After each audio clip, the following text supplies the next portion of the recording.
मेरे प्यारे देशवासियों, आपको surgeon commodore doctor Subhash Ranjan का सादर नमन।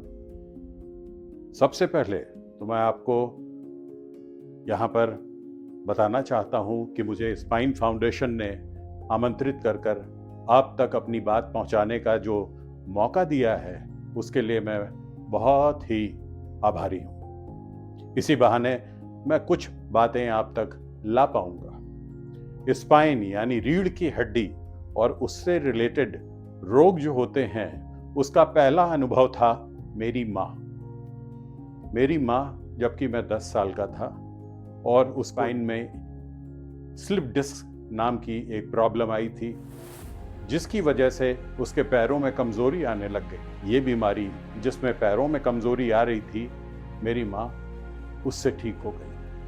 मुझे पहली बार पता चला रीढ़ की हड्डी कितनी इम्पॉर्टेंट है और उसका कितना ख्याल रखना पड़ता है। इसके बाद दूसरी कहानी हमने सुनी जब हमारे जानने वाले अपने परिचित विंग कमांडर धीरेन्द्र सिंह जाफा को सू-7 सुपरसोनिक हवाई जहाज चलाते समय पाकिस्तान के ऊपर इजेक्शन करना पड़ा, छोड़ना पड़ा जहाज को, क्योंकि वो गोला बारूद से ध्वस्त हो चुका था और वहाँ पर उनको प्रिजनर ऑफ वॉर के बतौर रखा गया। जब वो लौट के आए तो वो चल नहीं पा रहे थे। उनकी स्पाइन की पूरी खातिर हमारे आर्म फोर्सेस, जो हमारी सेना है, उसने की। वो चलने फिरने लग गए और अपनी नॉर्मल जिंदगी उसके बाद उन्होंने जी। तीसरी कहानी अपने घर में ही अपनी बड़ी बहन डॉक्टर अंजलि, वो इस हादसे की जब शिकार हुई और उनके पैरों में कमजोरी आने लगी, कमर में भीषण दर्द, उससे वो परेशान रहती थी। किसी ने बताया कि बंबई में इसके डॉक्टर अवेलेबल हैं। हमने केवल नाम सुना था, वो भी उन्हीं के जरिए, डॉक्टर शेखर भोजराज का पहली बार, और वो आई और उनके द्वारा इनका ऑपरेशन हुआ और वो पूर्ण रूप से ठीक हो गई। तो ये तीसरा अनुभव था। और चौथा, अपनी वाइफ, मेरी अपनी पत्नी, जो कि स्पाइनल रोग के द्वारा ग्रसित हुई और उनके पैरों में भी नम्बनेस, झिंझनाहट जिसे कहते हैं, मूंगी आना और कमजोरी महसूस होना शुरू हो गई।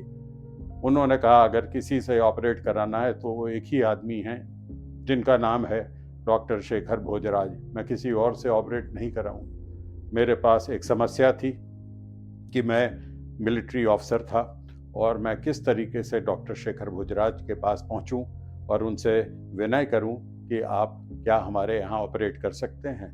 और आपको जिसे कहते हैं ताज्जुब होगा कि मेरे एक बार कहने पे डॉक्टर शेखर भोजराज ने कहा मैं आऊँगा, और वो हमारे नौसेना के अस्पताल में आए और उन्होंने वहाँ पर सर्जरी की। उन्होंने कभी पलट के ये नहीं पूछा कि फीस क्या होती है, ये होती है और वो खर्चे क्या होते हैं, और वो हर दिन आते थे उनको देखने जब तक वो वहाँ भर्ती थी। तो इनकी वो तपस्या और लगन मुझे पहली बार पर्सनल रूप पे एहसास हुई और उसके बाद एक पारिवारिक रिश्ता सा जुड़ गया।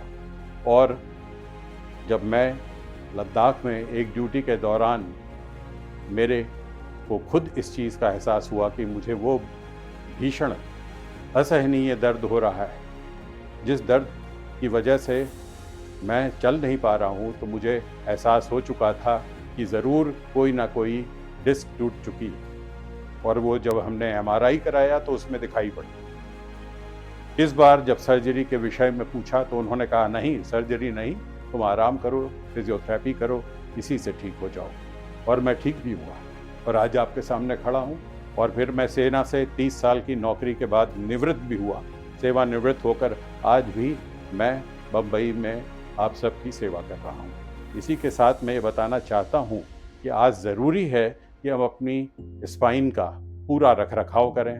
अपने रीढ़ की हड्डी के विषय में जितनी अवेयरनेस, जितनी जानकारी हासिल कर सकते हैं, उसे हम जल्दी से जल्दी करें और कर एक स्वस्थ, जिसे कहते हैं कि रीढ़ की हड्डी यानी स्पाइन जिसकी मजबूत, उसका शरीर मजबूत, जिसका शरीर मजबूत उसका मन तन सब कुछ मजबूत, और वो मजबूत तो देश मजबूत। इसी के साथ मैं आपसे कहता हूं कि आप सब मिलजुल कर स्पाइन फाउंडेशन, जिसके की फाउंडर हैं डॉक्टर शेखर भोजराज, उनके साथ आप जुड़ें और जुड़कर इस देश के अंडर प्रिविलेज, वो आदिवासी, वो गरीब जिनके लिए सर्जरी एक समस्या है, जिनके लिए इस बीमारी से निकलकर बाहर आ पाना एक समस्या है, उससे वो निकल पाएं आप सबके सौजन्य से। जय हिंद, जय भारत।